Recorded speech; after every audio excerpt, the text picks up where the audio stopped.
On everybody, welcome back to another day of SaberSim's DFS office hours. Today is Wednesday, May 1st of 2024. Looking ahead here, we have an 8-game early MLB main slate underway.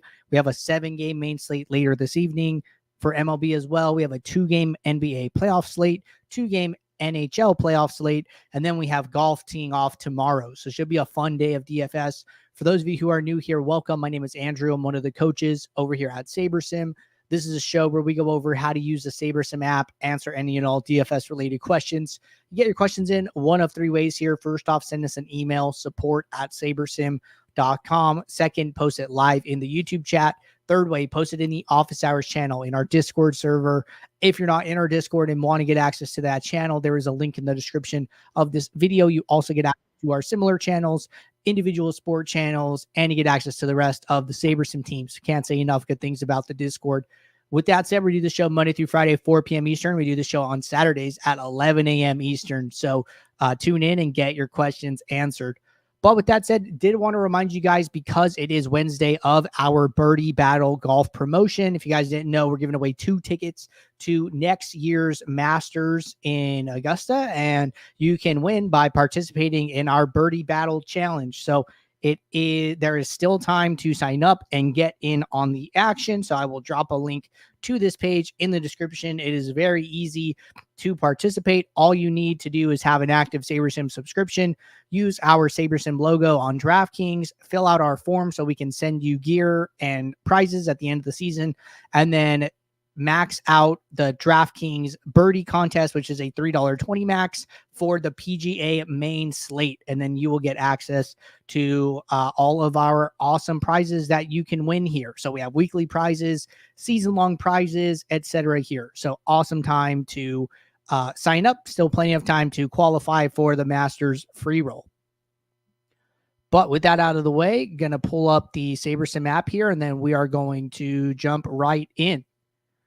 So first question came in earlier this morning here from Kevlar.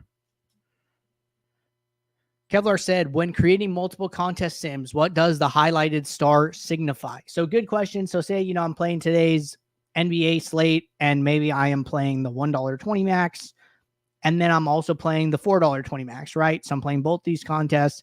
If I create 2 contest sims, when I come into my settings, I'll just kick off a build while I chat here. That way we have something to work with. So I'm going to kick off these lineups. I go over to my settings. I go down to my contest sim settings. And then you're going to see that I have 2 contests here, the 2 contest sims that I created.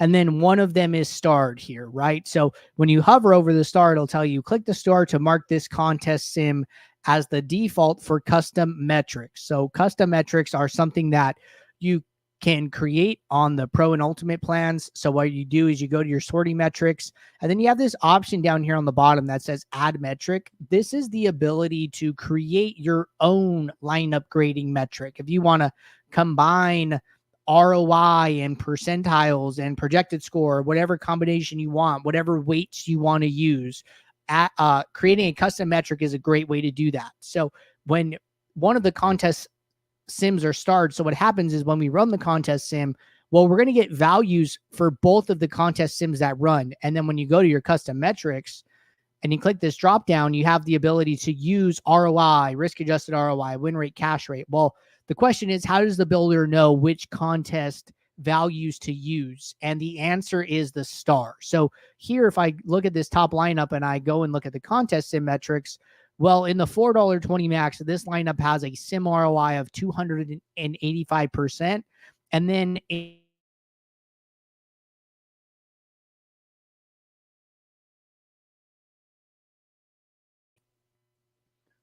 about an 84% ROI difference between these 2 lineups here. Well, the builder is going to know which of those 2 values to use in your custom metric if you include ROI as a variable, depending on which one is starred in the contest sim settings. So that is what is happening over there.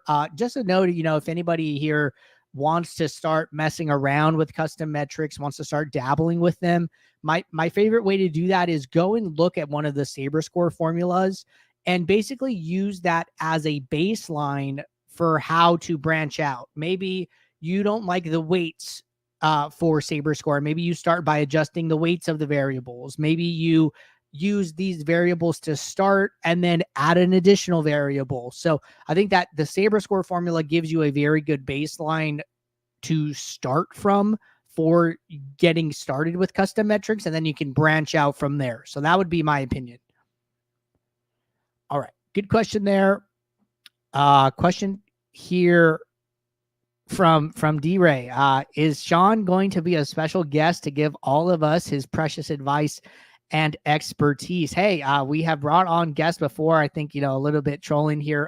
It's nice to, have people in the community that are willing to share. I mean, another, vocal person like Shady Advice as well, Millie Maker winner. So hopefully Sean can win $1 million and put that up on his mantle and add it to his resume. So would love to see that. But all right, so those are the only couple questions that we had to get us started here. I thought today would be a good day to talk about NBA. We're going to get smaller and smaller slates here as we continue in the playoffs. We've been getting 3-game slates, even 4-game slates sometimes, with teams starting to get eliminated, with these series 3-2, like the shorter slates are on the horizon here, right? So we have this 2-game slate today. First thing that really stands out to me is the time difference here, right? We have a 4:30 p.m. Pacific time game and then a 7 p.m. Pacific time game. That is 2.5 hours between game times here. The first game will essentially be completely over by the time the second game starts. So I think like we had a slate yesterday or the day before where it was like, a 4:30 start and then a 5:30 game and then like a 7:30 game. So like one game was in progress when another game started. I think it was actually on Monday. It was the Miami and Boston game. And then it was like OKC and the Pelicans started while that game was like only an hour into game time. So what I'm trying to say here is that, we should basically understand, who are the best plays from game 1 before game 2 starts. So I think late swap is super important for a slate like this, where you're going to know, have a very good idea of how the first game shook out and what's going to happen leading into the second game. So if you're playing tonight, I would really, really recommend late swapping if you have access to the contest sims, because you're going to get to the ability to take advantage of those live scores up to that point in the game. Another thing that I'm probably thinking about tonight is duplication. As these player pools shrink, the chance of duplication is going to go up, right? And then something different is like, hey, during the NBA regular season, there are, usually a number of viable bench players per team. Well, in the playoffs, it's not like that. You know what I mean? Guys are getting very, very high minutes. I mean, just if we sort by minutes here, we see 1, 2, 3, 4, 5, 6 players over 40 minutes, with Tyler Hero an honorable mention at like 39.86 here. So like almost 7 players projected for over 40 points on a 2-game slate. We are never going to see that in the regular season. It just doesn't happen as often. So, these minutes are a lot more concentrated. The players that are viable here are a lot more concentrated. So that just means that duplication risk becomes even greater.